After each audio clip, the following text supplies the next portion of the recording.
Hello and welcome back to my latest episode of my Love Machine podcast. Now today I've got a very special guest who is called Amanda Martinotti, and Amanda is from New York and she is an intuitive intimacy and relationship coach. Now, do you struggle with having the intimate connection that you desire? Maybe you struggle with anxiety or you lack confidence when it comes to your love life. Maybe you've been let down in the past, or that pain from the past is getting in the way of helping you be fully present now. Well, today we'll be talking about all these things and how to get through them. So, Amanda, welcome to my podcast. Thank you, and thank you for having me. You are very welcome. Now, it is so lovely to have you here.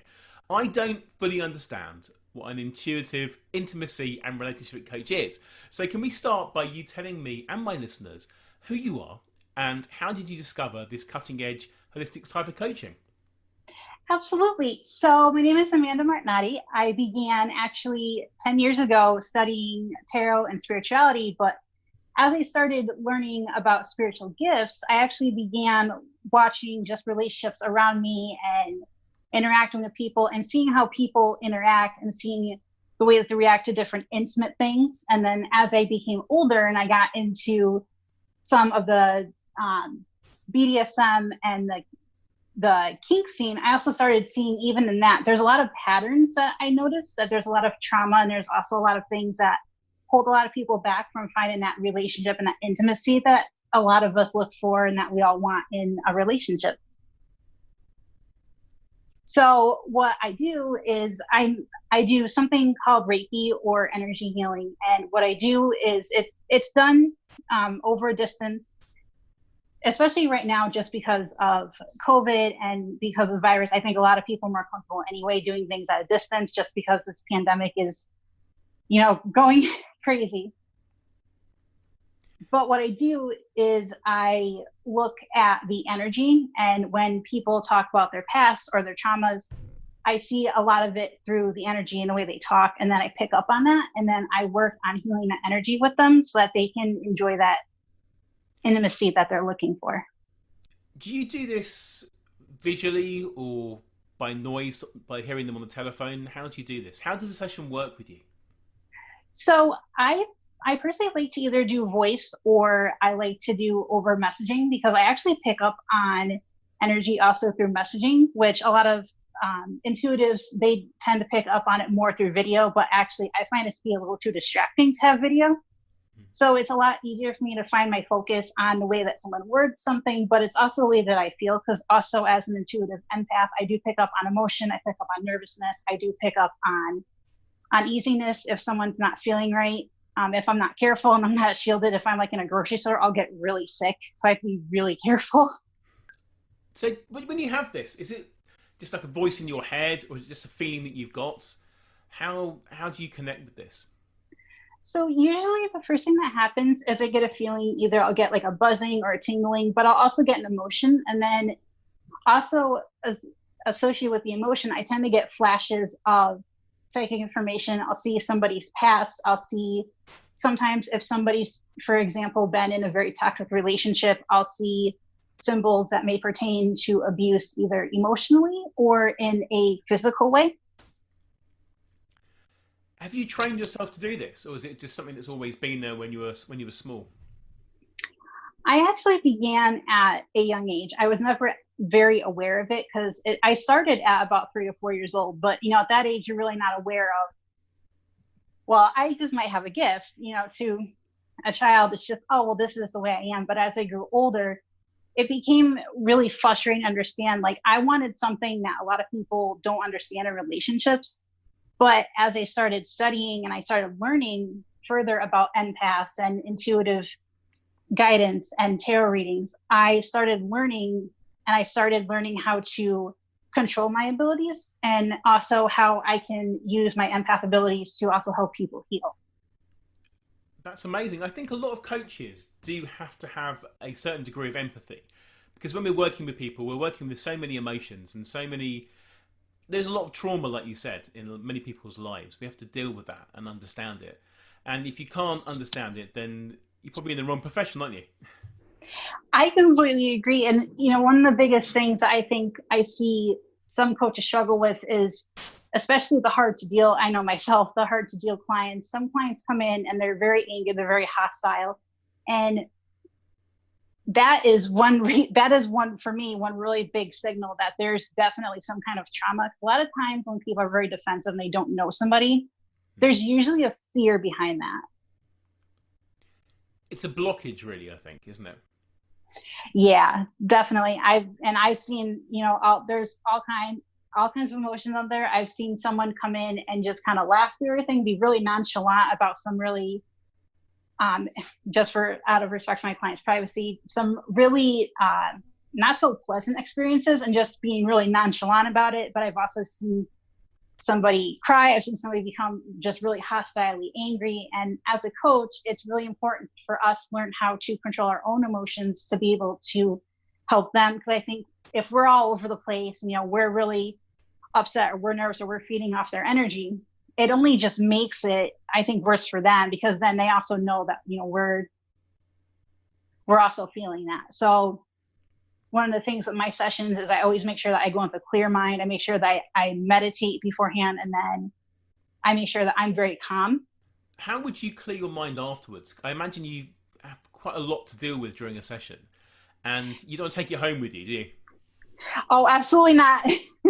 Definitely not. So what I like to do is I'll usually, after every session, I'll do a meditation. I'll do a Reiki clearing on myself, which just clears out my energy that I've taken in from other people. I also like to do salt baths, because that helps to also pull the energy that we've had all day and the energy from our clients, and it helps to pull the energy out so that we can focus on our own energy.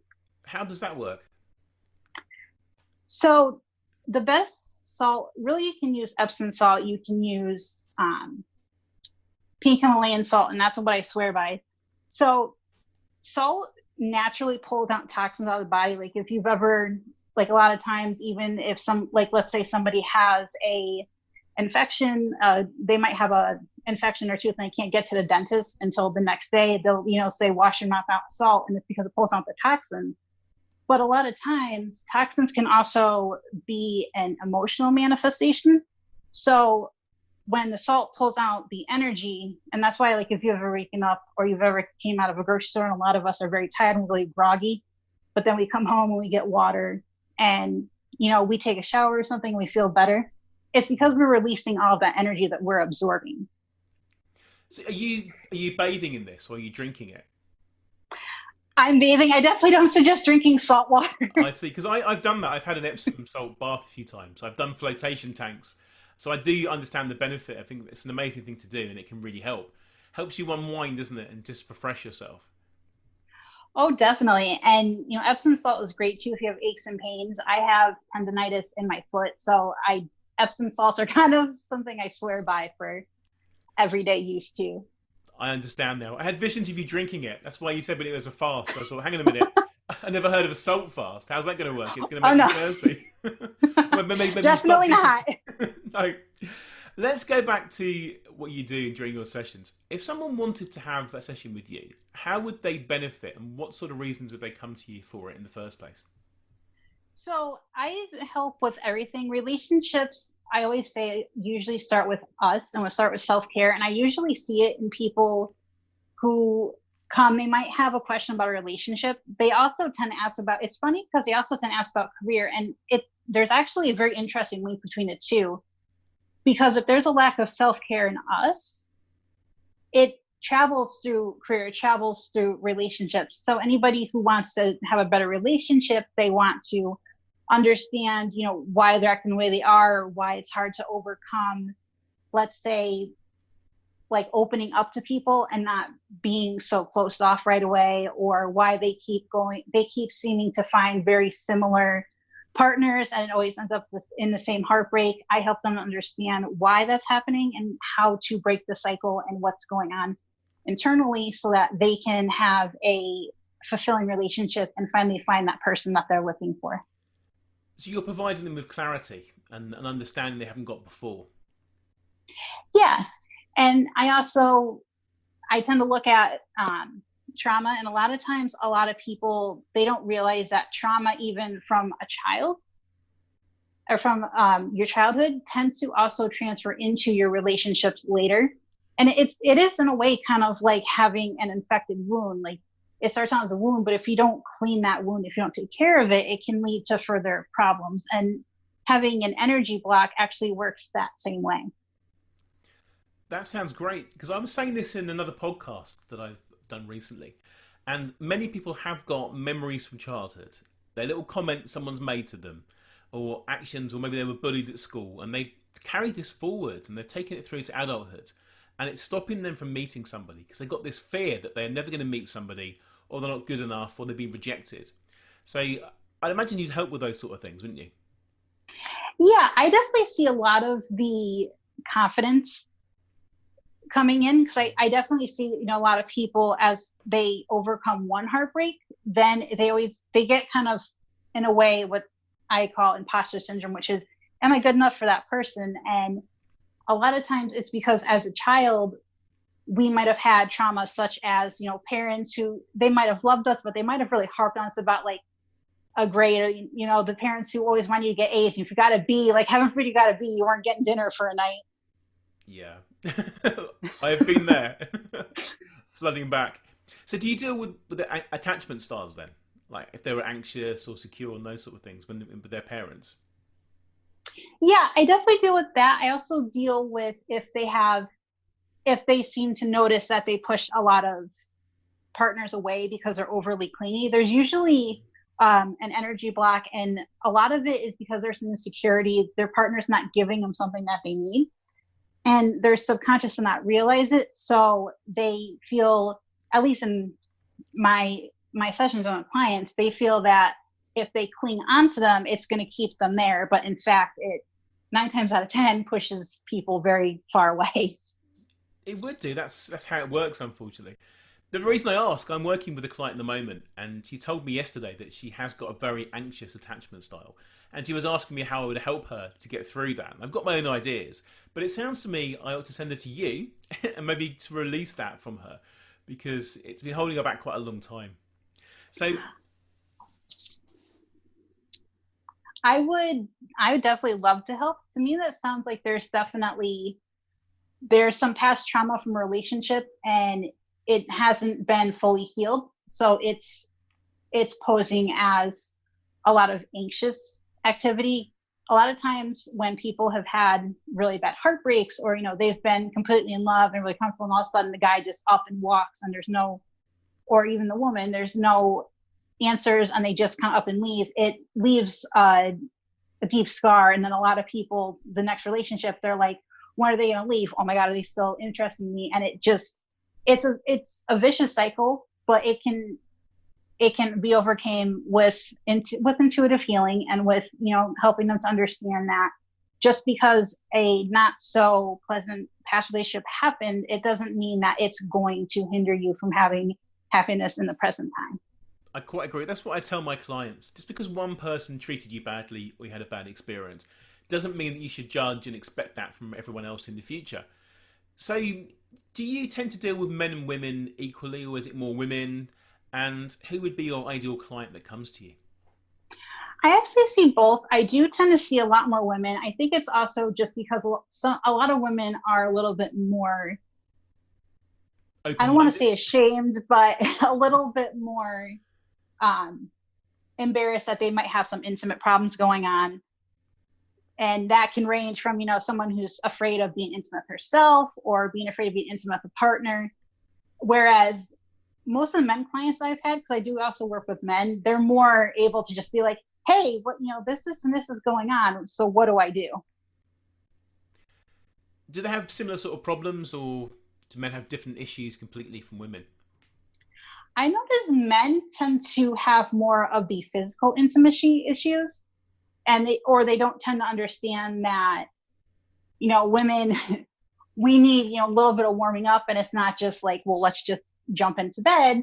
You need to have that connection, and you need to have that trust first. So I get a lot more of the physical intimacy problems for men, but with women, I tend to get a lot more of the emotional problems, a lot more of the trauma, of the fear.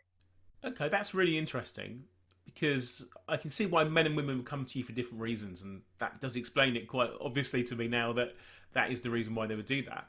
So, if someone comes to you, do they do it on a regular basis? Do they do it weekly, monthly, once off? Do they see you all every day? How does it work?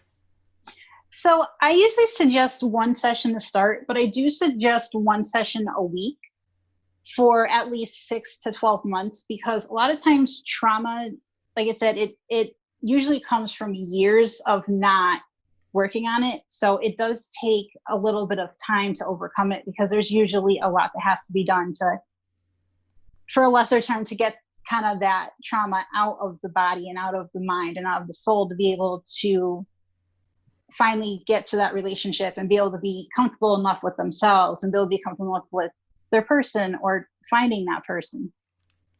I suppose if it's taken a long, long time and many years to get to that stage and been building up, then it's going to take a long time to cleanse them of that too, isn't it?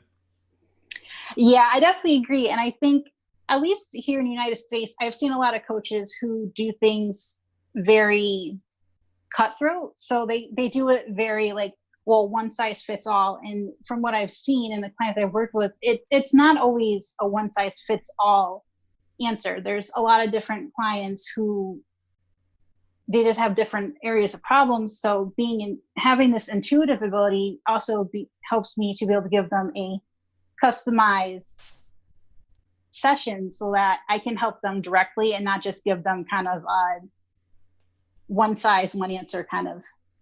Are these hourly sessions? Yeah, so I definitely suggest an hour, because there's usually a lot to go through. There's a lot of explaining, especially the first session. But I also, every time, because also not only do we have trauma, but if we're unaware that we're also taking an energy, it can also come in the form of taking an energy from work and taking an energy from the grocery store, or someone you pass by. So there's always energy healing that has to be done so that you can refocus on the problem. Just to get a clearer picture of this, they do it over Zoom or remotely with you? Do they have to close their eyes? Do they just do lots of talking, or do you talk and listen, or do you just sort of read them? How would it differ from standard dating coaching? So what I like to do is I like to start first with like just a 10-minute, really easy meditation that anybody can do, just to help clear their mind, so that it's easier for them to also communicate and to have clarity and be able to have a clear understanding of what exactly they're struggling with.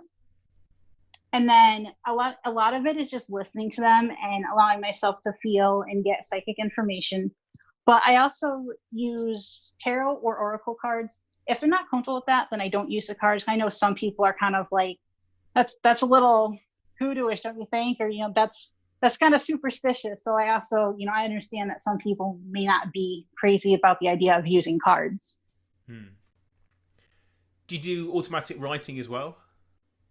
I actually don't do automatic writing. So I usually either get, like I said, emotions, or I get feelings, or I get flashes. And then as soon as I get a flash, if they're talking, I'll say, hey, do you mind if I intervene for 1 second? I have something I need to ask you so I can get better clarity about what's going on. And then I'll relay the information that I get. And then if they say yes or no, or if they say, well, yes, it happened in the past, then I also tap further into that information, also using a form of energy healing called EFT, which is emotional freedom tapping, which is tapping on the emotion and just learning more about it and then learning how to release.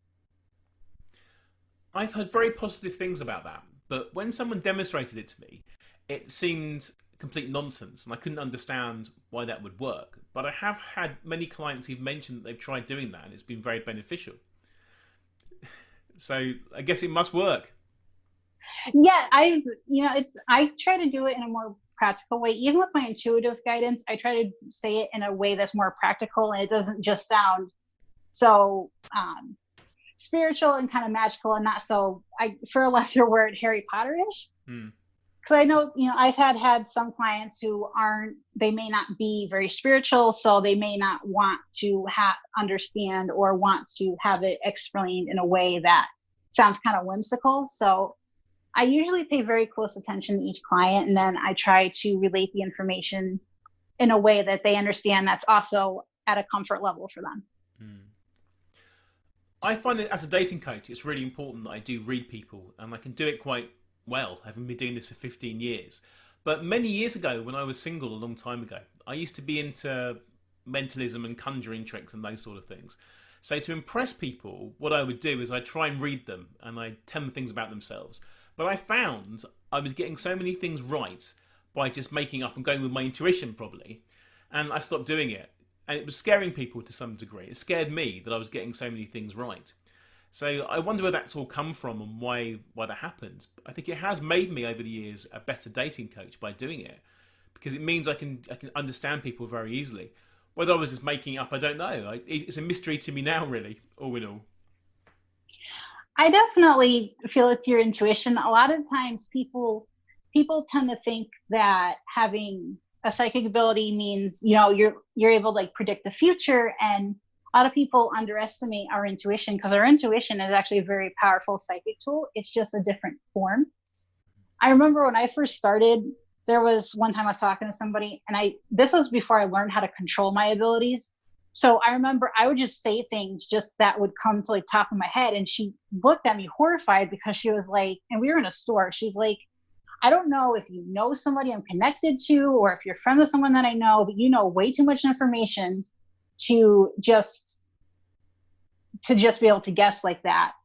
So, and then when I explained to her, she, luckily she was also very open-minded to more holistic, more alternative medicinal approaches. So she was like, oh, okay, now I understand. But I definitely see that, because when I first started, I would just say things off the top of my head before I kind of realized, not everybody wants to know that you know all this stuff, or that you can pick up on things, because some people are really not into the whole intuitive or spiritualism realm. And so some people do get very scared off by that.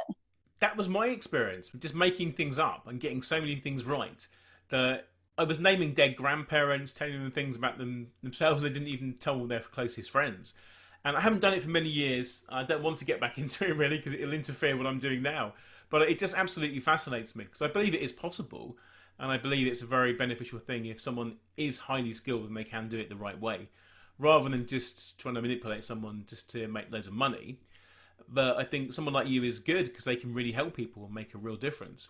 So if someone wants to work on their intuition, what advice would you give them? Just focus on dating now. Someone wants to have better intuition when it comes to dating and making better choices. What advice could you give them? So one thing I always suggest to people is to pay attention to the way that you react to things, the way that people react to you, the way that you say things. And start making notes. You can either do it in your head, or you can keep, a little notepad, because I started noticing that there's the way that I would react to things and the way that I react to men when it came to dating profiles, especially if they didn't have a very filled out profile, and they would say something like, hey, you're really pretty. Oh, let's just go hook up. And I would get like really, really mad. I never understood why, other than before I got into a lot more of my gifts, I had thought, well, this was just because, this person made me mad. But what I realized was, it was also my intuition was like, stay away from this guy. Like, this is a red flag. One of the other things I also tell people is, if something doesn't feel right when you're talking to somebody, listen to that, because I have been in some really sticky situations, and I have ended up behind a knife with one of the guys that I was going to date, because I didn't want to listen to my intuition. And I kept having like really bad dreams before I had met him. And then when I had met him, thank God my best friend was there, because it was a nightmare. In real life, it was a nightmare. Yeah, it was scary, because he thought it was funny to keep pulling out his pocket knife and keep squaring his shoulders. And I was and luckily I had met in a public place and there was a cop there. So I was like, okay, I'm, you know what? I just forgot I have to go home and cook for my mom. So it was nice meeting you. We'll catch up. Yeah, that sounds like a narrow escape to me. There's a lot of nutters out there, unfortunately. I do think that I mentioned this a lot in my podcast, that the world has now changed and things are completely different to how they were 3 or 4 months ago. I think people have more gratitude, more empathy, and it's going to be better for people that are looking for longer, serious relationships. And a lot of people have made a decision now to reboot their lives, to reflect upon things, and to make the changes that they really need to make. So, what advice would you give somebody who has decided that now is the time they want to make a change in their life and to get on with it? What advice would you give them? So my first advice is, and I know it sounds really cliche, but be the change that you want to see in the world, because it is like a magnet. The more kinder you are, I've noticed, the more kinder I am to people, the more open I am, the more understanding. I get the same thing back to my clients. But I also believe in, it's okay to just sometimes pay it forward, do something for somebody that, might be struggling, or just be there for somebody. It just starts with us. It starts by working on ourselves and working on things that, we've known that we've had issue with for a long time. I think now, like I said, I agree.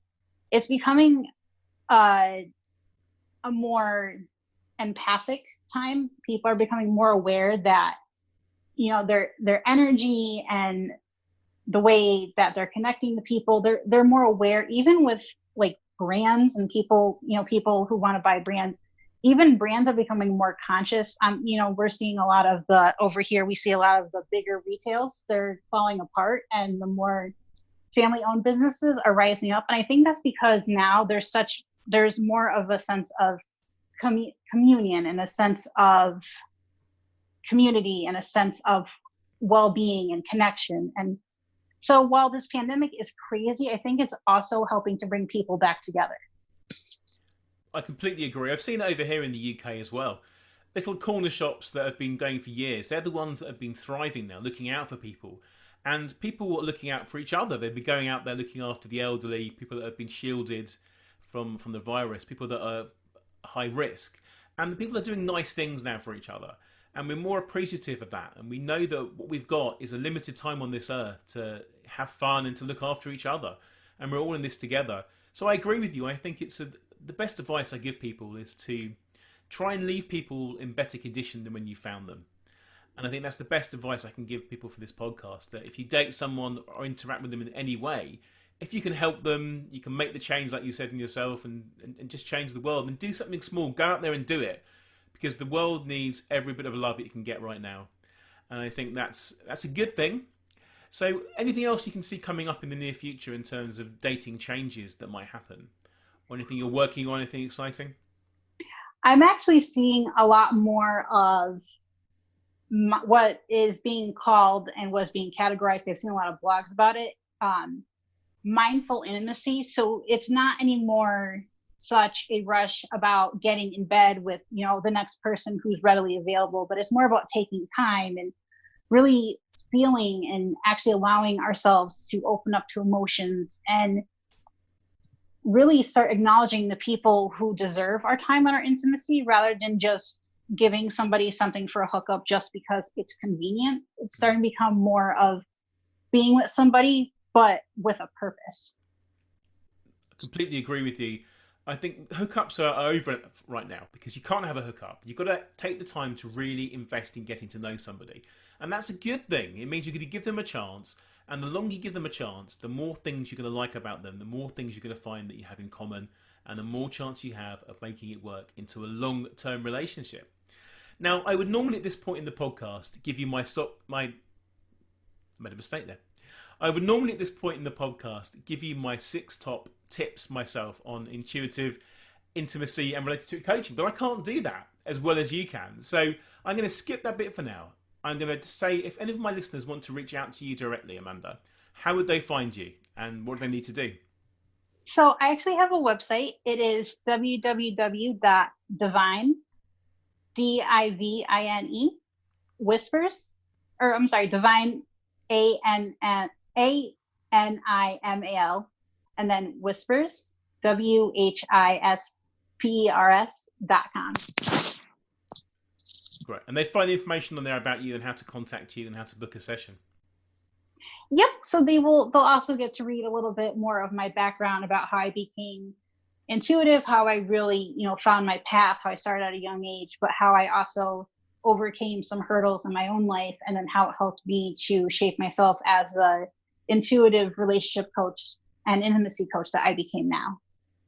Wonderful. People always like people that have overcome obstacles that they're going through. They know you have the solution. I think you'll be amazing to help lots of people out there. So, Amanda, thank you so much for joining me. And I've learned so much. It's been absolutely fascinating. And thank you very much. And hopefully people will be in touch with you very soon. Thank you so much. And thank you for everybody for listening. And I look forward to seeing what the future brings for everybody. Me too. Thank you very much. Thank you so much for listening. I'd love to give you a free copy of my latest book, which you can download right now from my website, jamespriest.com. If you enjoyed this podcast, I'd really appreciate it if you could share the love by taking a few seconds to write a positive review on the iTunes store right now. See you next time.